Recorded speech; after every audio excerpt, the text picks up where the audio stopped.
Hello hi friends, నేను మీ నవీన్ వంక. ఈరోజు అయితే ఈ బోట్లకి అయితే తోలుపారి చేపలు అయితే చాలా ఎక్కువగానే పడ్డాయి. సుమారుగా ఒక 3-4 టన్నులు దాటే ఉంటాయి ఇవి. ఇక్కడ ఈ ప్లేస్లో ఒక బోట్ అయితే ఉండిపోయింది. ఆ ఒక బోట్కి అయితే చేపలు అయితే బాగా తేలాయి కాబట్టి రాలిపోయిన ఆ ఒక్క బోటే కొట్టింది.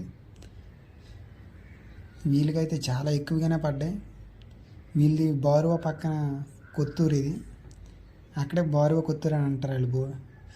మాది ఇకువూరు, నడుమూరు, బట్టిగల్లూరు అని అంటారు మాది. మా బోట్ చూడండి, మా బోట్ పైన ఎంతమంది వాళ్ళే ఫోన్ చేశారు ఇక్కడ చేప తేలింది రమ్మని. వచ్చేటప్పటికే చేపలన్నీ అణిగిపోయాయి. చూడండి ఎంత ఎక్కువగా తెగిలి ఉన్నాయి చేపలు. చూడండి తెల్లగా కనిపిస్తున్నాయి. మీకు ఆఖరిలో చూపెడితే చూడండి వాటర్లో కూడా ఎలా ఈతుంటాయి ఇవి. వీడియో మీకు నచ్చినట్టయితే లైక్ చేయండి ఫ్రెండ్స్. చూడండి దగ్గరికి వెళ్తాయి ఇప్పుడు బోర్డు దగ్గరికి. వాటర్లో ఎలా ఈతుంటాయో చూపెడతా మీకు. చూడండి నీటిలో ఎలా ఈతున్నాయో. వాళ్ళు బోటు పక్కన అయితే మా బోటు అయితే కట్టాము. చూడండి ఎలా చనిపోయినవి తేలిపోతున్నాయి, వాటర్లో ఎలా ఈతున్నాయో. మరిన్ని మంచి మంచి వీడియోస్తో మీ ముందుకు వస్తా ఫ్రెండ్స్.